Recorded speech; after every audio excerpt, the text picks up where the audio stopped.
Before we begin, I'd like to thank Pam Smith-Mentz, without whom this event would not have happened, and Cassie and Margaret for helping us out with all of the physical details, as well as Pastor Beth from University Unitarian, who will be handling the question and answer period. My name is Phil Bevis, and I'm the publisher at Chatwin Books, an independent publisher here in Seattle, Washington. I'm here standing in for my co-founder, Anna Brule, who is unable to be here.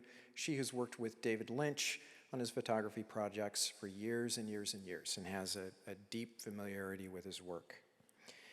I'd also like to thank the Church Council of Greater Seattle, which incorporates the 7 churches in the U District that work on immigration issues, among others, and they are Congregation Beth Shalom, Journey Christian Church, Temple Beth Am, University Congregational United Church of Christ, University Temple United Methodist Church, University Unitarian Church, and the Wallingford United Methodist Church. We are here tonight to hear from David Lynch. David Lynch is a documentary photographer whose career as a documentary photographer started in 1992. And he'll be talking a little bit about this, but it began when he was on a trip to Guatemala, up into the highlands where the Mayan peoples live, and where they've been holding on for centuries since the Spanish conquest, trying to preserve their traditions and live in their ancestral lands. And he was fascinated by what he saw there, to the point that he actually came back to this country and got a camera to shoot high-quality film, and went back, and literally that's where his career began.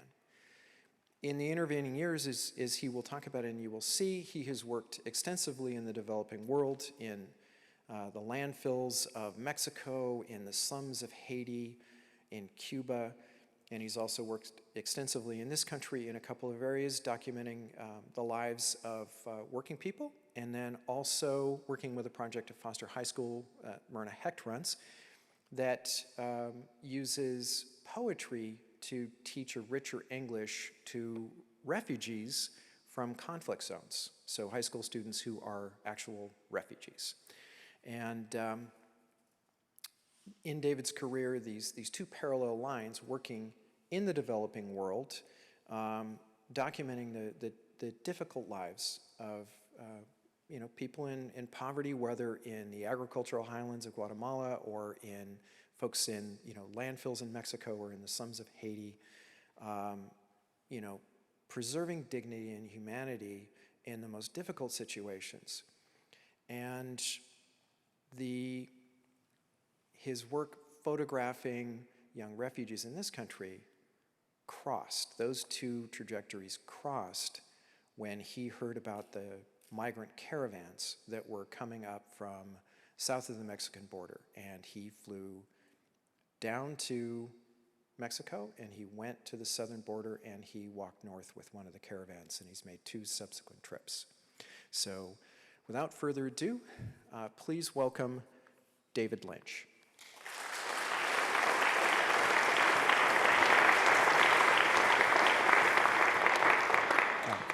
Thank you, Phil. And thank you for thanking the people who made this event possible, whose every name escapes me.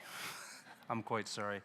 But thank you all. I really appreciate it. I feel like I'm in really great company because I've heard about the great work that all you folks do in outreach and current issues that are happening in the world, which seems more turbulent than ever. And I'll give you a little brief rundown of who I am and how this came to be, and I'll try to make it interesting. I never planned on being a documentary photographer.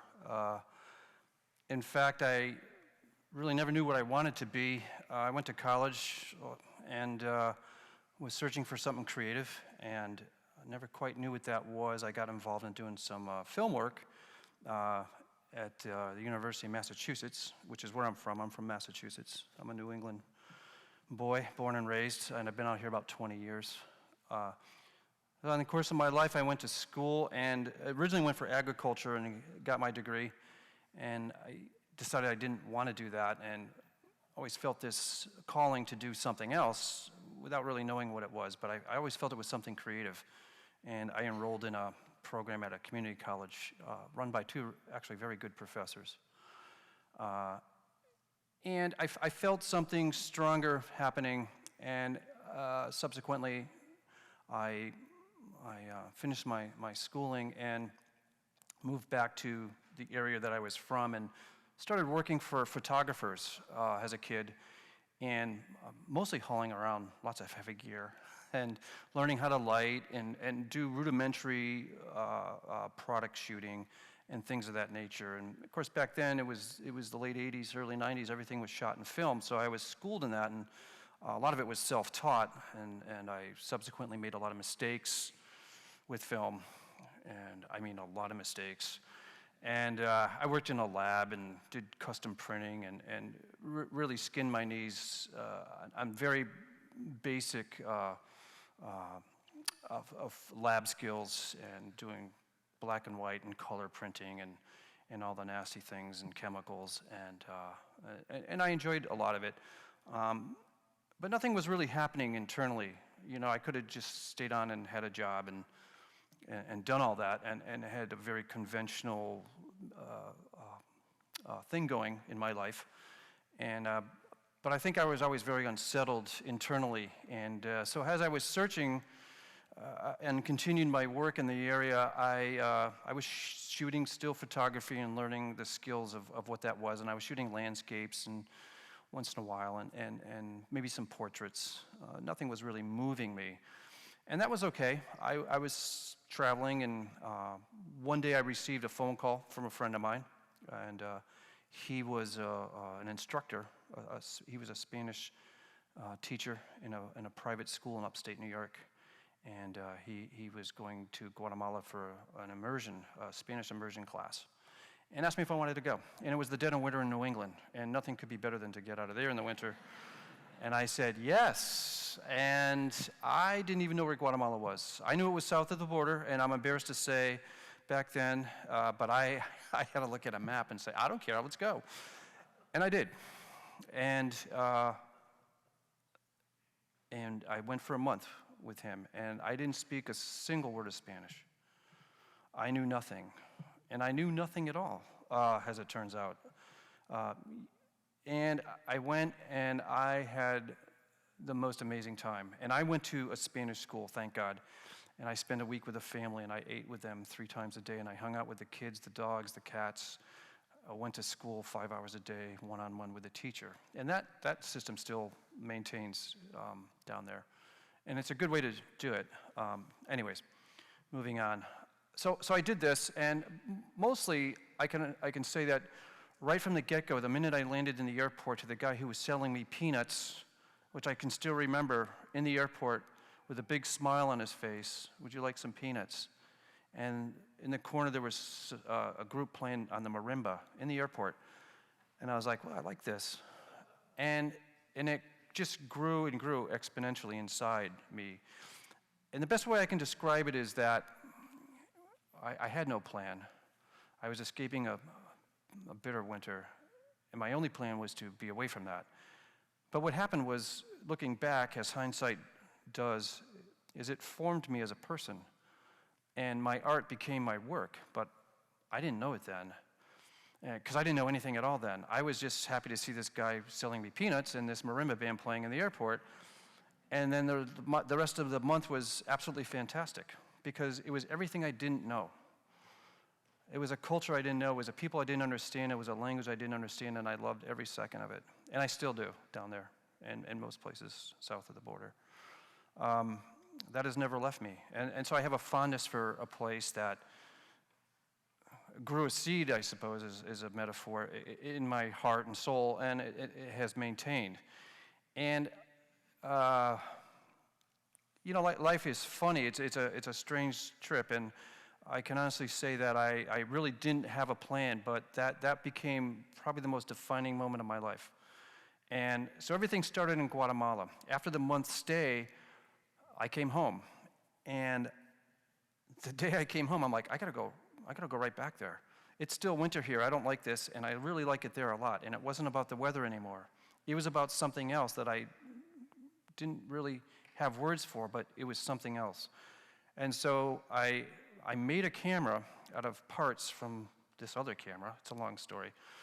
But I went back with a good camera, and I started to not even be a documentary photographer. That wasn't my intent, but I just wanted to go down with a camera because I was so fascinated with everything I was seeing around me, everything I didn't know, everything that was so mysterious, everything, like these religious ceremonies, the food, the people, just the market, and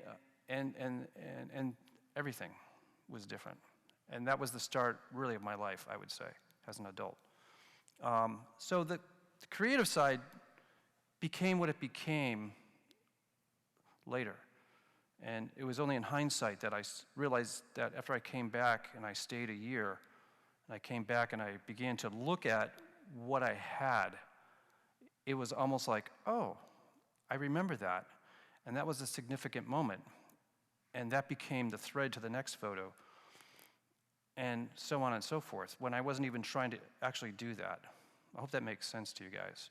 So like, the universe was actually giving me something, and I looked at that and I was like, I get this. There's a story here. And so I did something that I had no intention of doing. And when I came back and I developed the film and I laid everything out, and a couple months went by and I had it all, and I was like, wow, I think that might be something. And I showed it to some friends, and they were just like, are you kidding? Like, you have to continue that. So I was like, okay. And that's what started it. So it was a year-long stay, which I could talk about in length, but I won't, because we have some photos to show. And would we like to show a photo? There it is. There's a photo.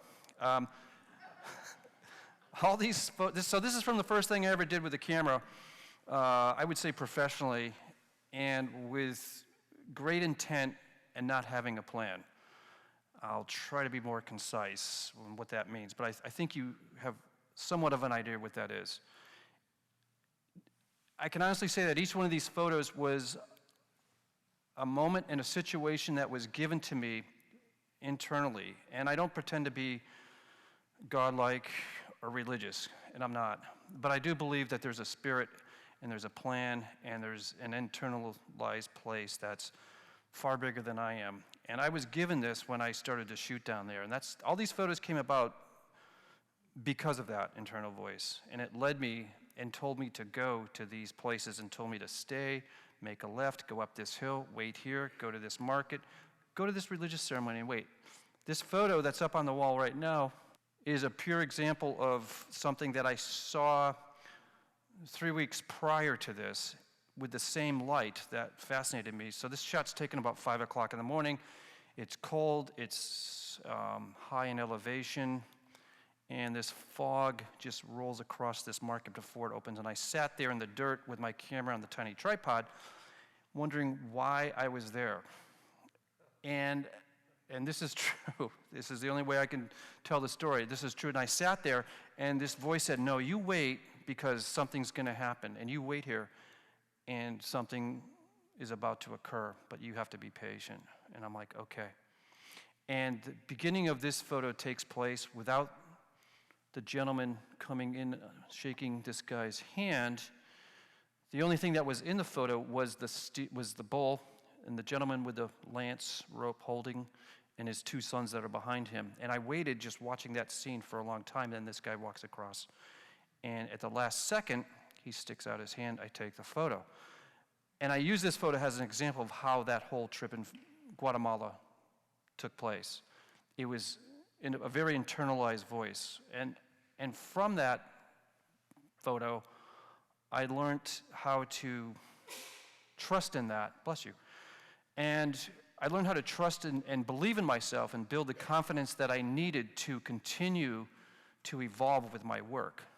So all these things started to parlay internally inside me, and I began to believe in myself, and thus begin the process of doing something that I was clearly open to and didn't realize it was even happening. But I did know that when I came back after this year-long stay in Guatemala that I was a different person.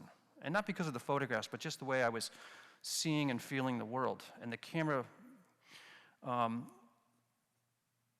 became an instrument to me. And I don't want to get technical, but I'll touch briefly on it. So the camera I was using is a very slow camera. It's a medium format camera, but I stole parts off a large format camera, which means that the lens has to be, you have to do several things to make the next photo work. You have to cock the lens and advance it twice and do all this stuff. And so it's not fast, it's not digital.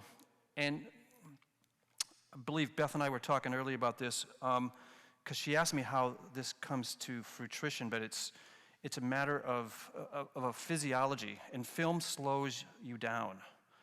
And I take my time. I rarely bring my camera out, and this holds true to this day. And these are the lessons I learned first in Guatemala. They don't apply to everyone. They just apply to me in this case. This is who I became. And so shooting with a large, clunky camera will slow you down. And you have to take your time, and you have to become part of like who and what you're shooting. And I had plenty of time. I had nowhere to go. And I was only interested in where I was at the moment. And because of that, and the confidence that came with that, and the way I began to interact with people, became the benchmark for how the rest of my life would maintain as a photographer. And it's only that way that I can operate. I still shoot with a film camera, and it's big, it's clunky, and I love it. And this has got nothing to do with people who shoot digital. It's not that conversation, it's just me. And it's who I became as a person, and it's that big clunky camera that made the physiology that made this possible. And that's what works for me. So these are all slow, methodical. So this is a shot that's, a lot of these, I was down in Guatemala first in 1992, so the war was still going on. It was the last 3 or 4 years of the war. And most of these shots are causes of war, even though this is a beautiful man in a beautiful wheat field standing out there in this beautiful light. But the fact is that he's hired to go to other fields to procure a walk in this big valley of other fields, because all the young men have gone missing or are dead, and all the work that was taken in by these gentlemen now has to be done by this one man to do the same work of several men that would have normally have done this work. So he's checking the fields, and it's his job, and he's an older guy. So while some of these shots may look beautiful, we can go to the next one, thank you. These are cause and effects of war. This is a shot that's taken up in the triangle up in the highlands of Nabaj, and this is a damage that's caused by an earthquake, and they're fixing the church. But the thing is, there's no civic money, there's no government help to fix or repair any streets or roads or civic buildings. So the people take it upon themselves to do it. And in this particular church, if I had a different shot, it would show that this whole church is covered in handmade scaffolding that goes the whole length of the church. And they're fixing all the cracks in the wall of this church. And they have a pulley, and there's a bucket of cement down at the bottom, and the son's generally down there loading the cement, and the father's pulling up the bucket and repairing the church. So, you know, here's a scene that kind of I like because it's a metaphor. A lot of times I shoot in metaphors, which I didn't know I was doing when I was first shooting this, but I realize that's been the way I shoot. So there's several metaphors here. There's a whole agrarian society here, and I try to show that sometimes in metaphors. And in this particular shot, we have a silhouette of the cross that's generated by late light from a cemetery across the street. There's a lot of death in Guatemala. I don't like to expound upon that, but I do like to bring it in to keep limelight on that sometimes, because I think it's an important factor, because they regard death as part of their culture, and they celebrate death. And so we have that symbol with the father and son carrying wood, which is a scene that's common in Guatemala. They still use a lot of firewood to cook by and to heat by. So there's several elements, and then the gallo symbol of the beer, with the cobblestone roadway. So this is a very old village in the highlands of Guatemala. Okay, so this is a scene that was as a metaphor that I used, and I was very lucky to get this because the boys are very shy. This is in San Lucas Tomilan, which is on Lake Atitlán, if some of you are familiar with Guatemala. I used the rebar. This is the steel that you would use in a building that you see all over Seattle now, and this is the steel that's usually twisted and bent like this that you find all throughout Central America. And the boys were sitting looking out at Lake Atitlán. And I like the metaphor because it's just this unfinished, this unknown future with the rebar, if that makes any sense. Another metaphor, I don't generally set up shots, but I set this up on purpose. This is a coffee finca. And these two gentlemen are workers at this coffee finca, but I put them here purposely on these coffee sacks with the silhouette of a fence to show that working at a coffee finca is its own prison. And yes, they have certain benefits, but the fact is they're not really free men because they're still enslaved to a finca. It's not a political statement, it's just a vision statement, if that makes any sense. Well, this kind of speaks for itself. So this is in the cemetery, and there's a small house, and this was during the war, so these were the sons that were missing, and these were crosses that were already made with the names of their sons on these crosses. And there was a lot of hope that they would return home and not be missing, but they pretty much knew the score that that was not likely the case, so they would pull the cross, obviously when they heard word from their missing son. A scene in Guatemala shows, this scene shows, it's not child labor. I wouldn't put it in those terms. People say this is child labor, but it's more the systems of an agrarian society where children are more ingrained in family responsibilities than they are anything else. So work responsibilities come first, not so much school, which sounds backwards, but spending time there, you can understand the need for everyone to contribute to a family, a business, and concerns, and school's pretty much a luxury. Okay, well, this switches the game. This is a metaphor, and this is a student protest parade during the war, and once a year the students would come out in force in the streets. This shot was taken in Quetzaltenango in 1993. And if we could see it bigger and you could really see the detail, you would see that the gentleman with his arms open, holding the American flag, has got vampire teeth in his mouth. So we have several metaphors of war going on. We have the main contributors to war. We have the United States, which is funneling money and sucking the, I assume, the blood out of the life of Guatemala. We have the gentleman in camouflage, and we have the gentleman with the black mask in the holy robes, and the other gentleman kind of in a Ku Klux Klan kind of outfit. So you can use your own interpretation, but these are well-costumed, well-executed parades that happen, that used to happen. And they took it very seriously to the point where everyone in here and everyone in this parade who participated, and they were students, would fasten down their headpieces to the point where they couldn't get their headpieces off because this whole parade was surrounded by the military, and if they recognized any of the students, they would take them out back after the parade and do some serious physical damage to them. This is a shaman ceremony in Guatemala, a traditional shaman ceremony. Okay, so now we're moving to Haiti.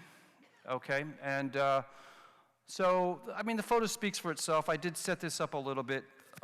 This is one of the first shots I took when I was in Haiti, but I like the juxtaposition of this kid's father embracing the cross on this hill, which was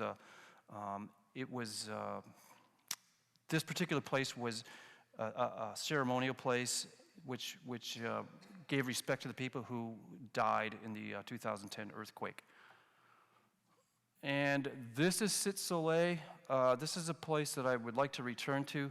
It's one of the biggest slums and one of the largest slums in Haiti. It sits right in Port-au-Prince. And the ground is full of seashells. Those aren't rocks, which I didn't realize at first, and I was walking on it, and I was like, wow, this is kind of cool. Look at all these seashells. And then I realized that they're sitting right on the water, so this is tidal, and so water comes into their homes. if you can believe that. And you can see what their homes are made of. I mean, it's anything they can find.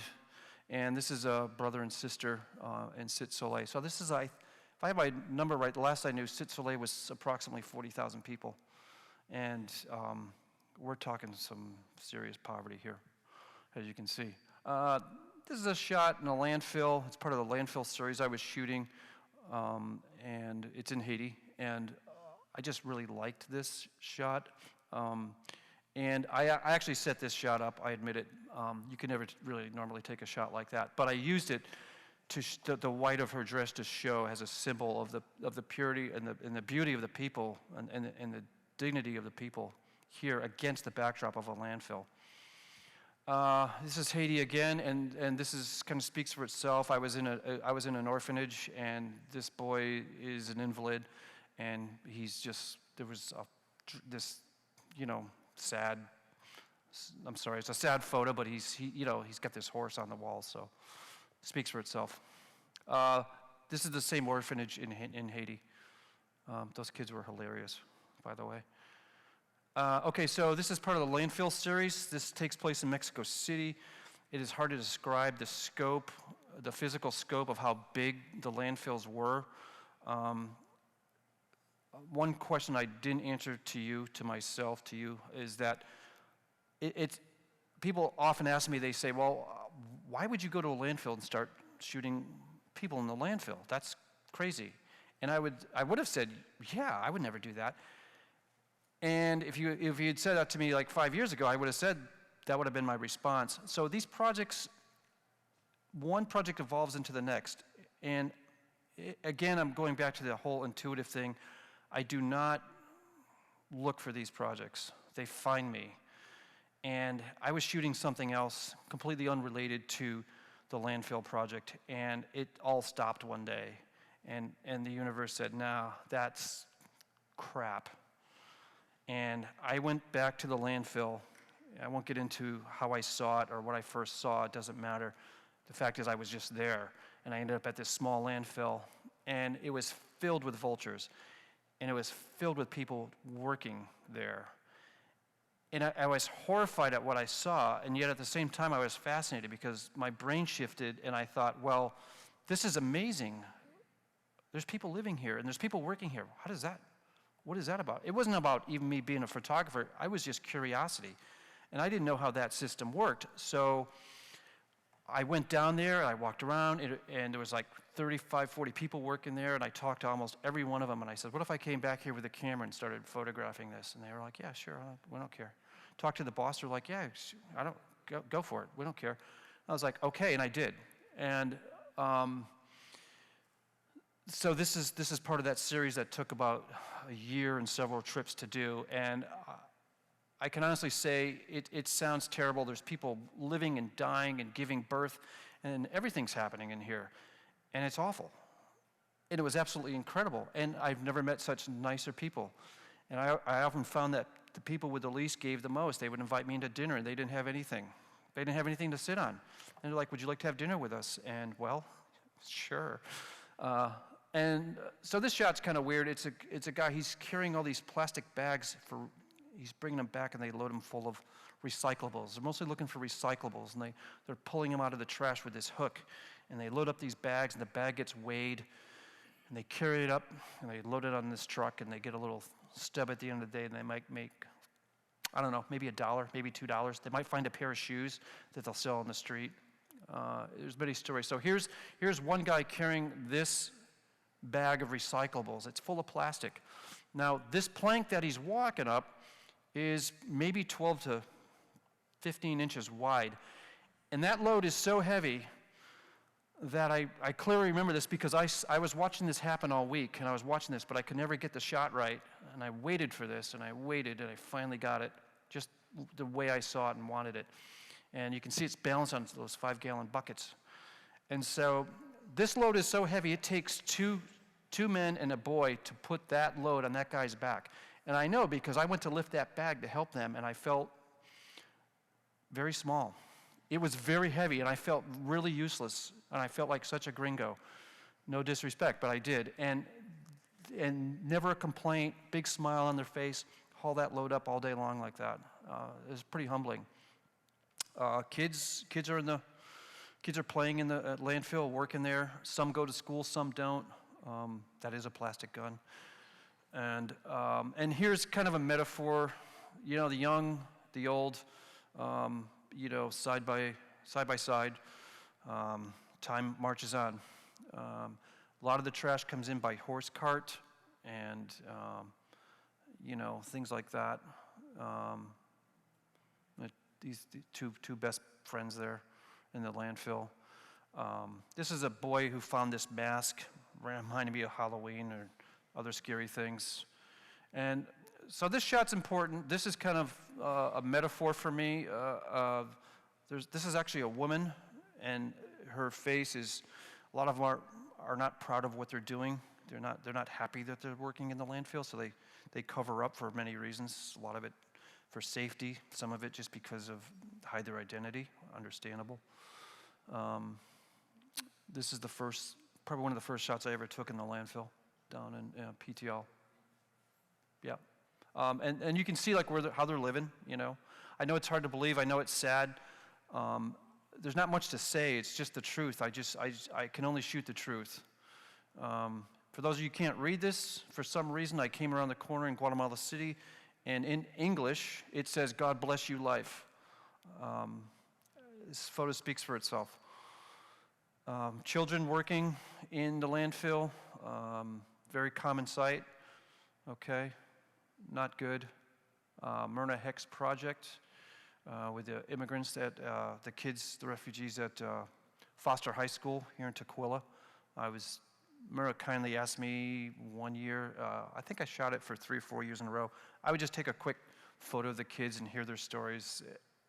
And I got nothing on them. These kids are remarkable, the circumstances they face to come to this country. Now this is the beginnings of the caravan project, which deals with migration. Okay. So. Okay. Caravan project. We all know about that. I think quite a few of you probably know more about it than I do. I can only be a witness to what was going on there. And I think there's a lot of stories in the caravan. They continue to grow. It continues to be more tumultuous. It's a very heavy subject right now, as we all know.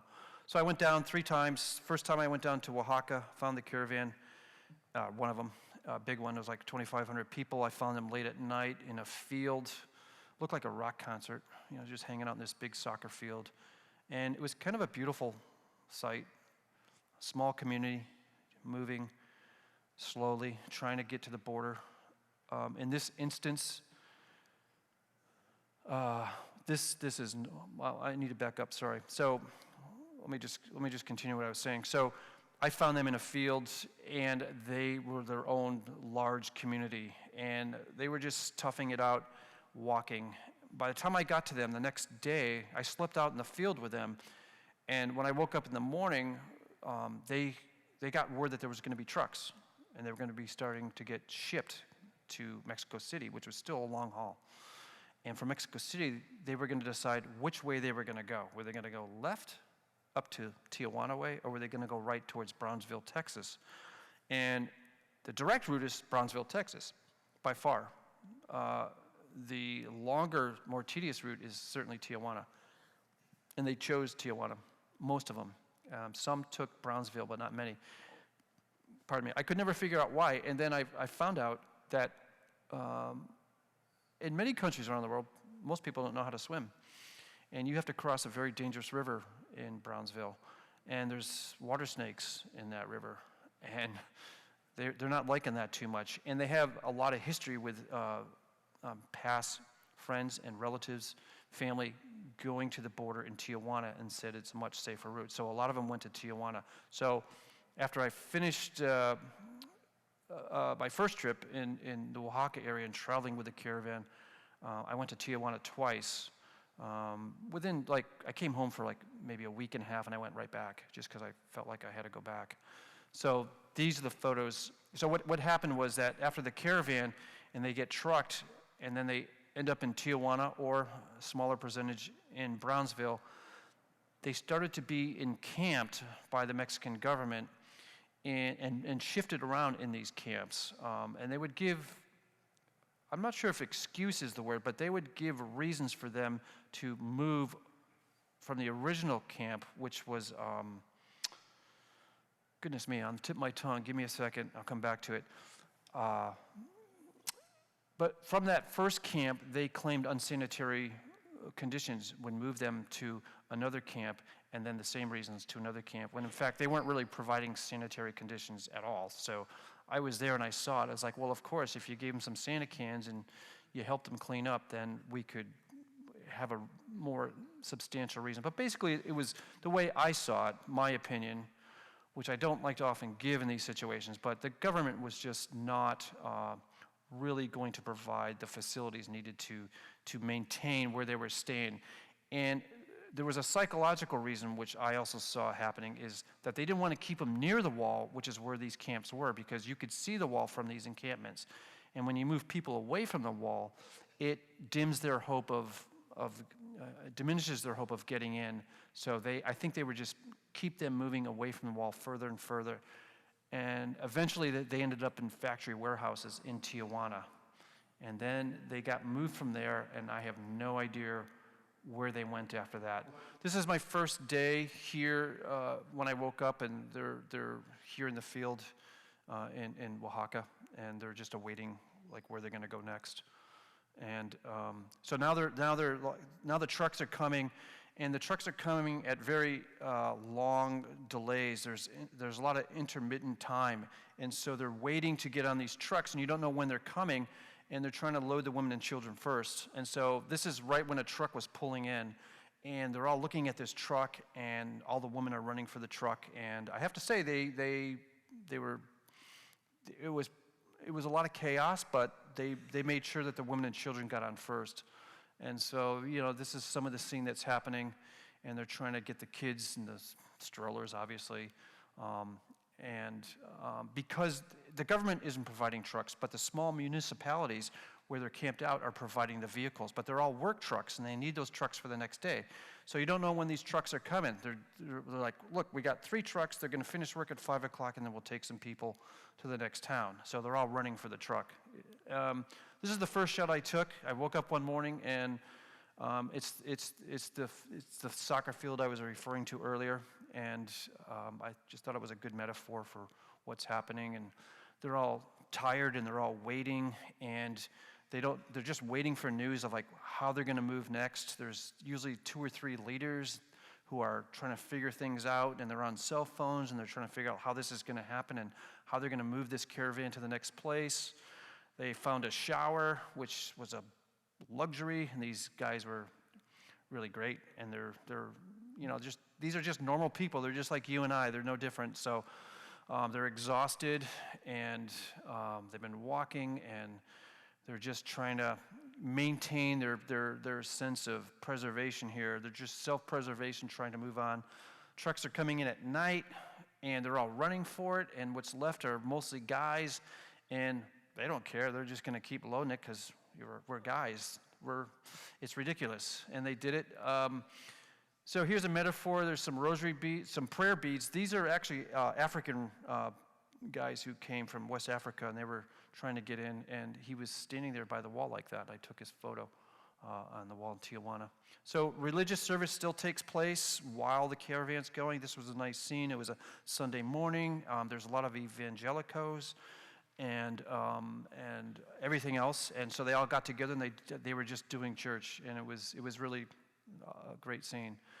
And this was before they moved on to the next town. It was early Sunday morning.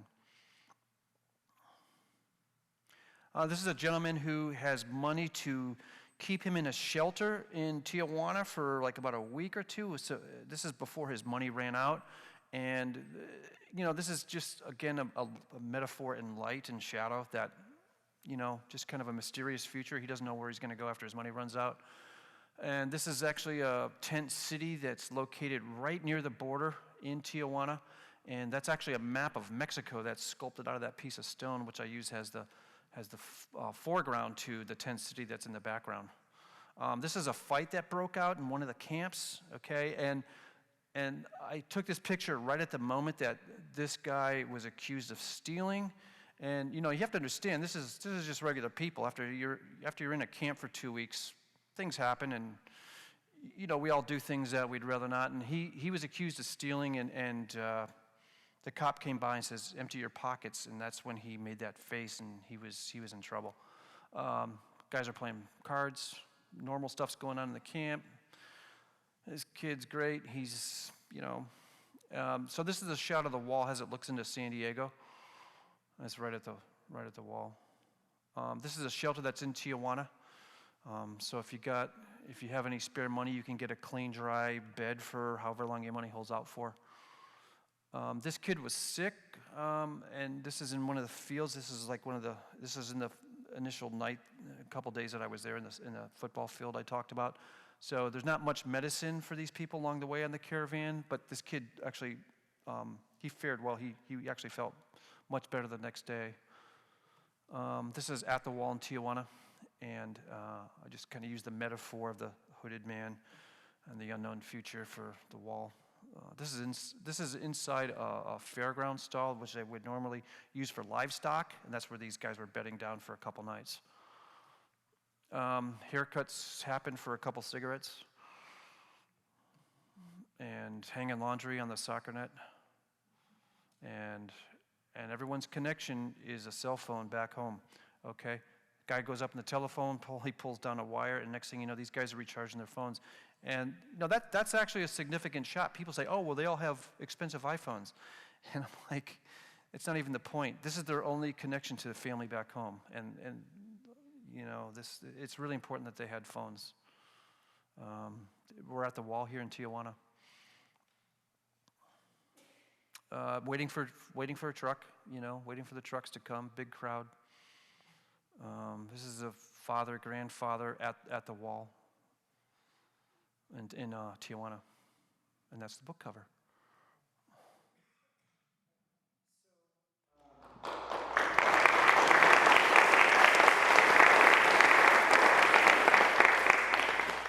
So the migration crisis and the caravans and the press and the controversy related to our border is something that's not unique to our border.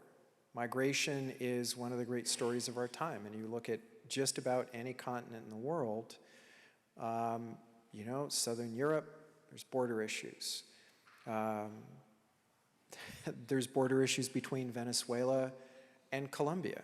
I mean, there's migration all over the world. People who have lost the grip in the places that, whether for years or for decades or for centuries, their people have held on.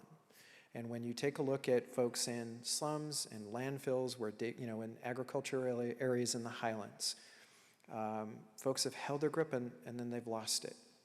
And where David is, the reason that on the cover of the book it says a work in progress is he is about to head back down south to start work on the culmination of his work on the borders, our border and the caravans. And that is to photograph the folks who either got turned away, or the folks who were as economic migrants, or the folks who were accepted for asylum.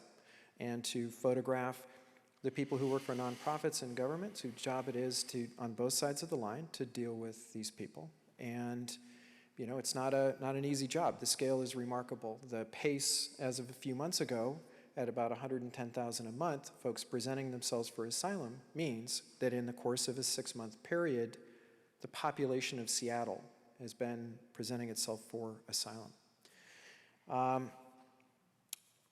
There are books and prints for sale outside, and what those do, and we also accept donations, what those do is help fund David's work to complete this project and then to move on to the next phase of his work with migration, which is to travel to Southern Europe and Turkey and photograph folks and talk to some of the folks in the camps who are moving across those borders. Because again, this seems to, if you watch the evening news in this country, it might seem like our border issue is the only story, but it's just one of many. And so if you're interested in supporting David's work, the books and prints are available, and again, donations are gladly accepted to underwrite the cost of finishing this. I'd like to thank everybody who helped with this event and all of you for attending. And I'd like to thank Brianna and Jessica for their help. I really appreciate it.